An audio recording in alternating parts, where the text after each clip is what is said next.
CNN 국제뉴스 화면에 갑작스럽게 등장한 한 장면이 전 세계를 깜짝 놀라게 했습니다. 서울 한복판, 그것도 청계천 한가운데서 백로 한 마리가 유유히 물고기를 낚고 있는 모습이었죠. BBC 역시 이 장면을 긴급 속보로 내보내며 서울의 기적이라는 제목을 달았습니다. 전 세계 언론이 동시에 주목한 이 작은 새 한 마리의 등장, 과연 무엇이 이렇게 화제가 된 것일까요? 도대체 무슨 일이 벌어진 걸까요? 지금부터 이야기 시작하겠습니다. 그 전에 구독과 좋아요는 영상을 만드는데 큰 힘이 됩니다. 감사합니다. 안녕하세요. 저는 런던에서 15년간 환경 저널리스트로 활동하고 있는 데이비드 윌슨입니다. 그동안 세계 각국의 도시 재생 프로젝트를 취재해 왔는데 청계천만큼 제 고정관념을 완전히 뒤흔든 사례는 없었습니다. 처음엔 솔직히 반신반의했죠. 서울 같은 대도시 한복판에서 야생 조류가 살 수 있다니 믿기 어려웠거든요. 사실 이 이야기는 지난 6월부터 시작되었습니다. 제가 한국의 환경 정책을 조사하던 중 우연히 청계천 복원 프로젝트에 대한 자료를 접하게 되었어요. 2005년 완공된 이 프로젝트는 당시에도 화제였지만 20년이 지난 지금 진정한 성과를 보여주고 있었습니다. 하지만 저는 여전히 회의적이었어요. 아무리 잘 만들어도 인공적인 환경일 텐데 진짜 생태계가 살아있을까? 라는 생각이었죠. 그런데 9월 초 제 동료가 보내온 영상을 보고 깜짝 놀랐습니다. 청계천 한복판에서 백로가 물고기를 잡는 장면이었어요. 그것도 점심시간 직장인들이 오가는 바로 그 시간에 말이죠. 영상 속 시민들은 휴대폰을 꺼내 촬영하면서도 새를 놀라게 하지 않으려고 조심스럽게 다가가는 모습이 인상적이었습니다. 누군가는 우와, 진짜 대단하다라고 감탄했고 또 다른 사람은 이게 바로 국뽕이지라며 웃음을 터뜨렸죠. 이 영상이 한국의 온라인 커뮤니티 가생이에 올라가자 반응은 폭발적이었습니다.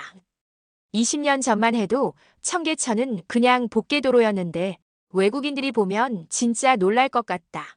서울 한복판에서 백로를 보다니 같은 댓글들이 쏟아졌어요.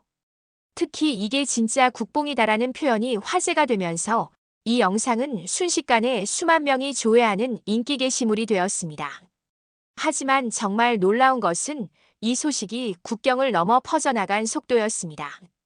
한국 네티즌들의 반응을 지켜보던 해외 언론들이 하나둘 관심을 보이기 시작했거든요.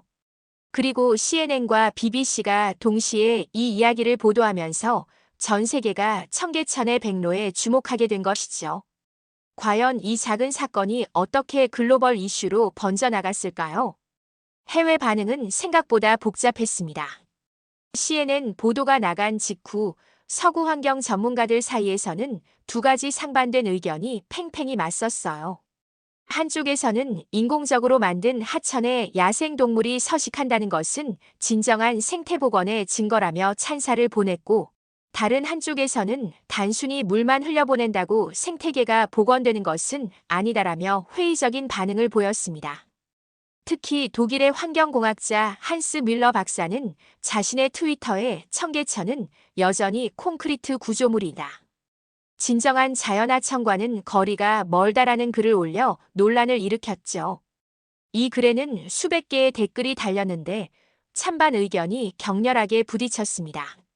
그래도 20년 전 복개도로보다는 훨씬 나아졌잖아요 라는 옹호. 댓글부터 환경운동가들의 과대 포장일 뿐이라는 비판까지 다양했어요. 저 역시 현장을 직접 확인해보지 않고는 판단하기 어렵다고 생각했습니다. 그래서 급히 한국행 항공편을 예약했죠. 런던에서 서울까지 11시간, 그동안 저는 청계천에 대한 자료를 다시 한번 꼼꼼히 살펴봤습니다. 2003년 착공된 복원공사는 총 3조 6천억 원이 투입된 대규모 프로젝트였어요. 5.84km 길이의 하천을 완전히 새롭게 조성했고 22개의 다리를 복원했습니다. 하지만 숫자만으로는 알 수 없는 것들이 있었어요. 진짜 생태계가 살아나고 있는지, 시민들이 실제로 어떻게 느끼고 있는지 말이죠. 비행기 안에서 저는 계속 생각했습니다. 과연 도시 한복판에서 야생동물과 인간이 공존할 수 있을까? 이것이 진정한 환경 복원일까? 아니면 그저 겉보기만 좋은 전시용 공간일까? 인천공항에 도착한 저는 곧바로 청계천으로 향했습니다. 지하철 1호선을 타고 종각역에서 내리니 바로 청계천 입구가 보였어요. 첫인상은 솔직히 실망스러웠습니다. 생각보다 폭이 좁았고 주변은 온통 고층 빌딩으로 둘러싸여 있었거든요. 이게 정말 자연 생태계가 살아있는 공간일까? 라는 의구심이 더욱 커졌죠. 하천을 따라 걷기 시작하니 더욱 혼란스러웠습니다. 오후 이 시경이었는데 관광객들과 직장인들이 뒤섞여 복잡했어요. 중국어, 일본어, 영어가 뒤섞인 웅성거림 속에서 과연 야생동물이 살 수 있을까 싶었습니다. 게다가 하천 바닥은 명백히 인공적으로 조성된 것이 보였고 물의 색깔도 자연스럽지 않아 보였어요. 역시 과대포장이었나? 라는 생각이 들던 바로 그 순간이었습니다. 한 무리의 시민들이 스마트폰을 들고 어딘가를 향해 몰려가는 것이 보였어요. 저도 호기심에 따라가 보았죠.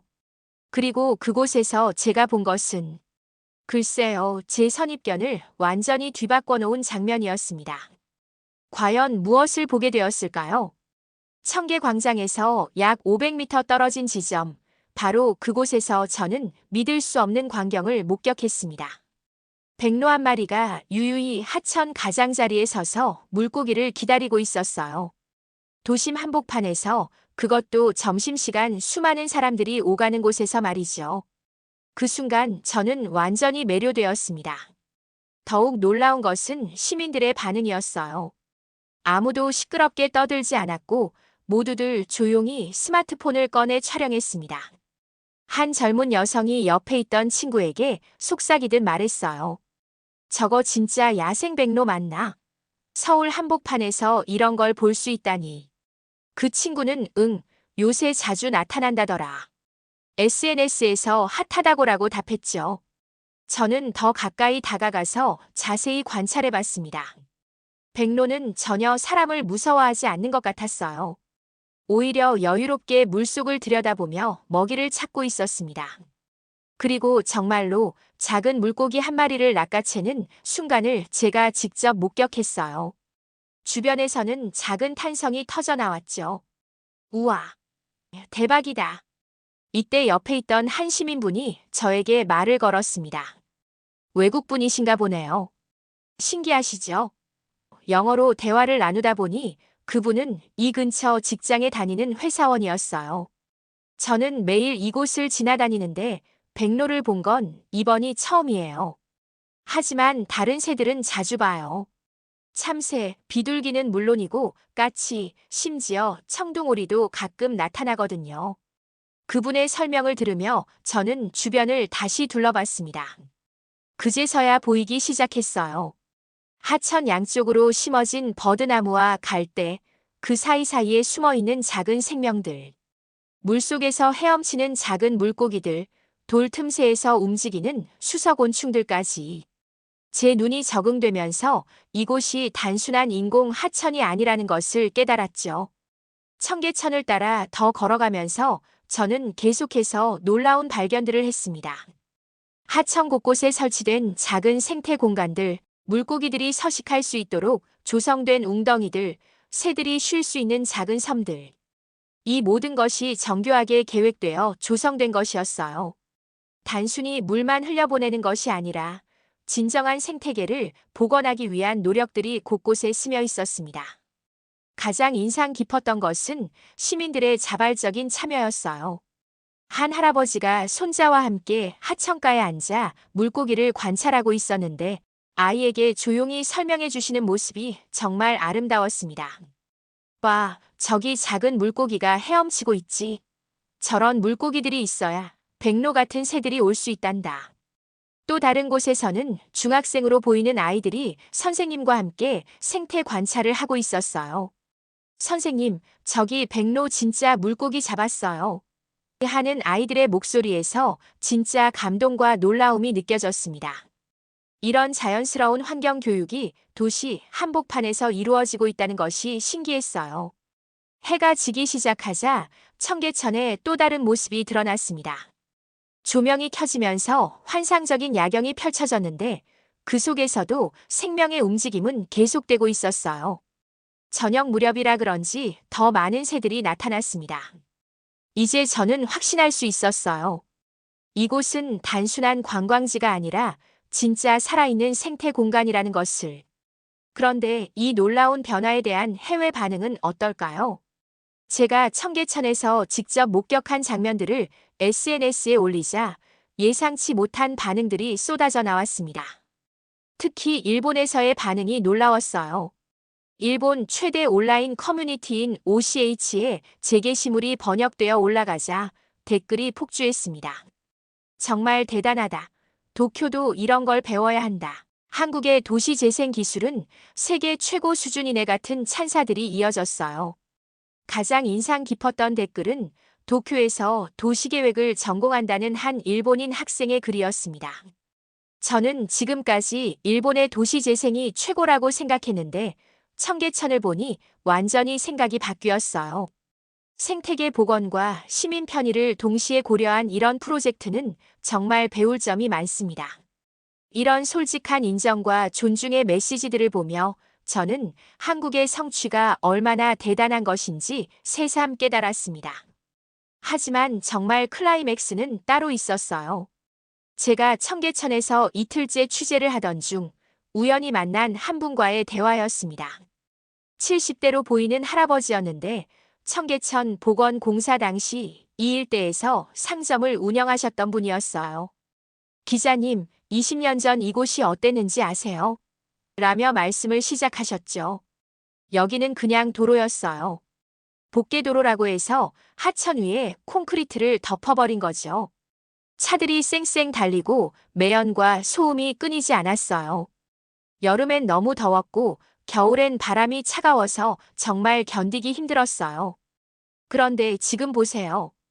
이렇게 아름다운 공간이 되었잖아요. 할아버지는 계속 말씀하셨습니다. 처음에는 반대했어요, 솔직히. 상인들은 모두 반대했죠. 공사하는 동안 장사가 안 될 거라고, 완공되어도 별 효과 없을 거라고 생각했거든요. 그런데 지금은 제가 틀렸어요. 이렇게 많은 사람들이 찾아오고 아이들이 뛰어놀고 새들까지 날아와서 사는 걸 보니까 정말 감동이에요. 그 순간 마치 운명처럼 백로 한 마리가 우리 앞으로 날아왔습니다. 할아버지는 환한 미소를 지으시며 저 새를 보면 정말 신기해요. 20년 전에는 상상도 못했던 일이거든요. 서울 한복판에서 저런 새를 볼 줄 누가 알았겠어요? 라고 하셨어요. 그 말씀을 듣는 순간 저는 완전히 마음이 바뀌었습니다. 이것은 단순한 도시 재생 프로젝트가 아니었어요. 인간과 자연이 공존하는 새로운 도시 모델을 제시한 혁신적인 시도였습니다. 20년이라는 긴 시간을 통해 서서히 생태계가 복원되고 시민들의 삶의 질이 향상되고 나아가 전 세계에 희망의 메시지를 전하는 살아있는 교과서였던 것이죠. 그날 저녁 저는 런던에 있는 동료들에게 긴 이메일을 보냈습니다. 청계천은 단순히 하천을 복원한 것이 아니라 도시와 자연, 과거와 미래, 그리고 인간과 야생동물이 조화롭게 공존할 수 있다는 가능성을 보여준 살아있는 증거입니다. 이것이야말로 우리가 추구해야 할 진정한 지속 가능한 도시의 모습이 아닐까요? CNN과 BBC의 보도는 시작에 불과했습니다. 이제 전 세계 환경 전문가들이 청계천에 주목하기 시작했어요. 과연 이 작은 백로 한 마리의 등장이 어떤 변화를 불러일으킬까요? 제가 런던으로 돌아가기 전날 청계천에서 마지막 취재를 하던 중 정말 특별한 순간을 경험했습니다. 아침 일찍 나갔는데 물 한 개가 살짝 끼어있는 청계천의 모습이 마치 한 폭의 그림 같았어요. 그리고 그 안개 속에서 백로 2마리가 나란히 서 있는 것을 발견했습니다. 이제는 한 마리가 아니라 2마리였어요. 생태계가 더욱 풍성해지고 있다는 증거였죠. 그 모습을 보며 저는 깊은 감동을 받았습니다. 이것이 바로 희망이구나 싶었어요. 인간이 만든 도시 공간에서도 자연이 스스로 찾아와 터전을 잡고 번영할 수 있다는 것. 그리고 그것을 지켜보며 함께 기뻐하는 시민들의 마음. 이 모든 것이 어우러져 만들어낸 아름다운 공존의 모습이었습니다. 돌아가는 비행기 안에서 저는 이번 취재를 정리하며 많은 것을 생각했습니다. 처음 청계천에 대해 들었을 때의 회의적인 시각, 현장에서 직접 목격한 놀라운 변화, 그리고 시민들과 해외 네티즌들의 뜨거운 반응까지. 이 모든 과정을 통해 저 역시 많은 것을 배웠어요. 가장 큰 깨달음은 진정한 변화는 시간이 필요하다는 것이었습니다. 청계천 복원이 완료된 2005년 당시에는 지금 같은 생태계를 상상할 수 없었을 거예요. 20년이라는 시간이 흐르면서 서서히 하지만 확실하게 자연이 되돌아온 것입니다. 그리고 그 과정에서 시민들의 의식도 함께 변화했어요. 자연과 공존하는 삶의 가치를 체감하게 된 것이죠. 런던에 도착한 후 저는 청계천에 대한 연재 기사를 시작했습니다. 첫 번째 기사가 나간 후 반응은 폭발적이었어요. 유럽 각국의 환경단체들에서 연락이 왔고 도시계획 전문가들이 자문을 구했습니다. 특히 템스강 정화 프로젝트를 추진하고 있던 런던시에서도 큰 관심을 보였어요. 청계천 모델을 벤치마킹하고 싶다는 공식적인 요청까지 받았습니다. 더욱 놀라운 것은 일본에서의 후속 반응이었어요. OCH에서 시작된 관심이 일본 주요 언론으로 번져나갔고 도쿄도 정부에서도 청계천 벤치마킹 계획을 발표했습니다. 한국의 성공 사례를 배워 도쿄만의 생태하천을 만들겠다는 공식 입장이 나온 것이죠. 이제 청계천은 단순히 한국의 성공 사례가 아니라 전 세계 도시 재생의 새로운 표준이 되어가고 있었습니다. 하지만 가장 의미 있는 변화는 사람들의 인식이었어요. 제 기사를 읽은 독자들로부터 수많은 메일이 왔는데 그 중에서 가장 기억에 남는 것은 한 독일 시민의 편지였습니다. 저도 이제 우리 동네 하천을 다르게 보게 되었어요. 단순히 물이 흐르는 곳이 아니라 생명이 숨쉬는 공간으로 말이에요. 작은 변화라도 시작해보려고 합니다. 결국 청계천의 백로는 단순한 새 한 마리가 아니었습니다. 그것은 희망의 메신저였고 변화의 상징이었으며 인간과 자연이 함께 살아갈 수 있다는 가능성을 전 세계에 알리는 작은 기적이었어요. CNN과 BBC가 주목한 이유도 바로 여기에 있었던 것 같습니다. 단순한 환경 뉴스가 아니라 미래에 대한 희망의 메시지였기 때문이죠. 이제 청계천은 한국을 넘어 전 세계인들이 주목하는 글로벌 명소가 되었습니다. 그리고 그 중심에는 여전히 백로들이 유유히 물고기를 낚으며 평화로운 일상을 보내고 있어요. 이 작은 새들이 앞으로 또 어떤 변화의 바람을 일으킬지 정말 기대됩니다. 오늘의 이야기는 여기까지입니다. 끝까지 시청해주셔서 감사합니다. 여러분의 응원과 댓글이 큰 힘이 됩니다. 앞으로도 좋은 이야기로 찾아뵙겠습니다.